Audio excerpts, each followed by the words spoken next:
Hello class 9. In our last class, we have started chapter 3 values and data types. So in our previous class, we discussed about the character sets of Java, that is letters, digits, operators, arithmetical operator, logical operator, relational operators, delimiters. Then we discussed about Unicode. What is a Unicode? Java uses Unicode character set. We discussed about the ASCII characters and codes and escape sequences, and also we discussed difference between Unicode and ASCII code characters. Today we are going to start token. What is a token? A token can be defined as each individual component of a Java. It is individual component of a Java statement such that it carries some meaning and takes part in effective execution of the program. It carries some meaning and it takes part actively in effective execution of the computer. You know that a computer program is a set of statement. Already programming we have done. Computer program is a set of statements. So a statement is composed of various components, and each individual component of a programming statement is referred to as token. So each component of a Java program is known as token. There are different types of tokens.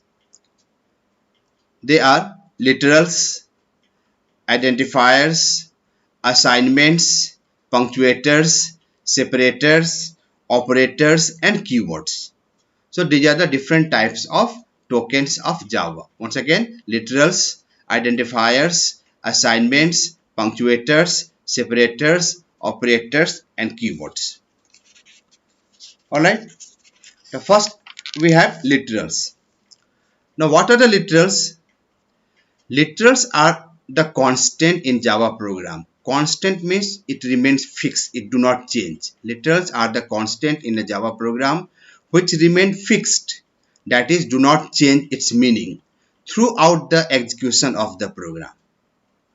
Throughout the execution of the program, it remains same, remains fixed, it remains fixed, do not change. So such quantities are called literals or constant. These are called literals or constants. We have different types of literals in Java, like integer literal, real literals, character literals, string literals, boolean literals, null literals. Now at first see what is the integer literals. The numbers which are represented without decimal point are called integer literals. That means decimal point will not be there, like 5.6, 0.6 will not be there, 9.8, 0.8 will not be there, only 9, only 6. Okay, so the numbers which are represented without decimal points are called literals, the integer literals. They are the whole numbers having positive or negative values.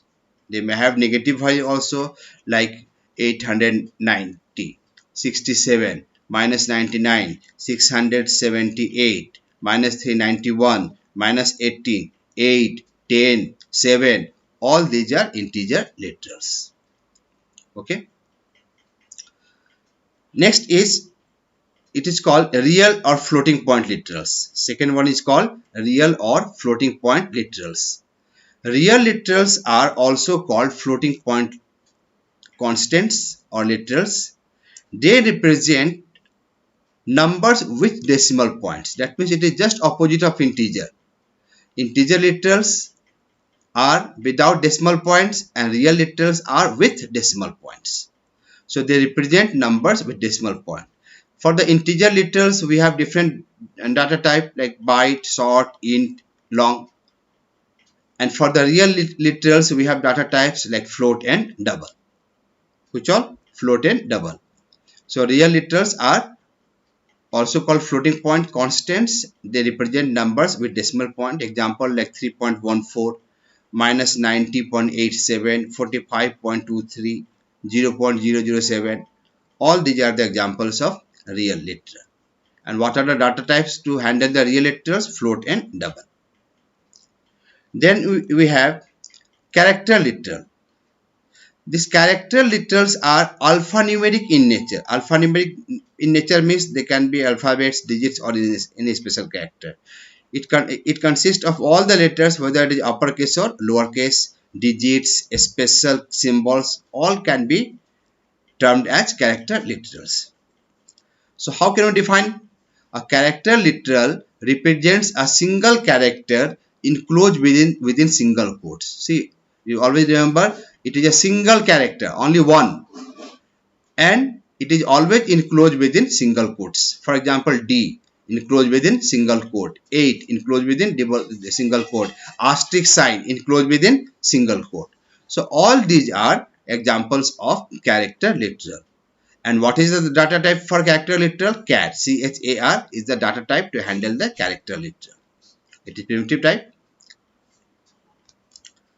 Then we have string literals.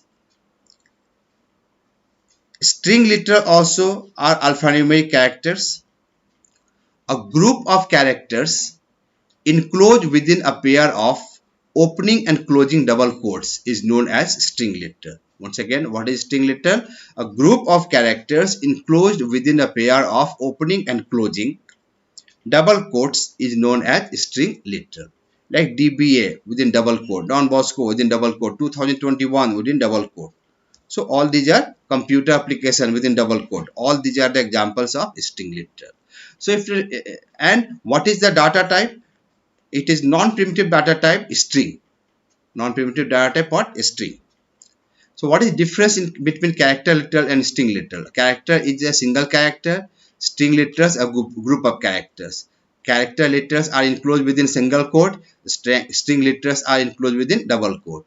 Data type of character literal is char, for the string. Then we have Boolean literals. They represent true or false. Only two values are represented by Boolean literals, that is true or false, and can be used in a Java program to check whether a given logical uh, condition is satisfied or not. It is used to check whether a given logical condition is satisfied or not. And this true and false are not enclosed in double quote. Okay. If you enclose this true and false within double quote, it becomes string literal. Last one is null literal. It is represented by null, N-U-L-L in a small case, in a small letter, N-U-L-L in a small letter, and is used to initialize an object or reference variable. Okay, in detail we'll study afterwards. So these are the different types of literals present in Java. Then next is identifier. What is identifier? The identifier is a term used to represent programs elements such as function name, name of the function, class name, variable names. All these are string literal. All these are string literal. Okay, class name also, function name also, variables name also.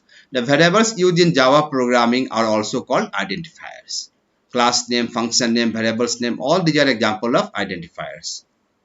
Okay. Okay. A variable, what is variable? A variable is a named memory location which contains a value. What is a variable? A variable is a named memory location which contains a value. Syntax, data type, space, variable name, semicolon. Like int, int, n, integer type variable, semicolon, float a comma b comma c. Three variables are declared float type. Now next is rules for naming a variable. A variable may have any number of characters. There is no restriction. Variable name can have any number of characters. It may contain alphabets, digits, $sign, and underscore. The underscore can be used in between the characters, not in the beginning, to separate the words of a variable name. Last, variable name should be meaningful, which easily depicts its purpose, like number, num, principal, p. Okay, so these are the rules to write variable name. Now assignments. The equal to sign, single equal to, is an assignment operator of Java. It is used to store constants in variables. It is used to store constants to variables. Syntax: data type, variable name equal to constant. Example like int n equal to 50. The n is assigned 50 as its value. The 50 is a constant, integer literal, and n is the variable name, and int is the data type.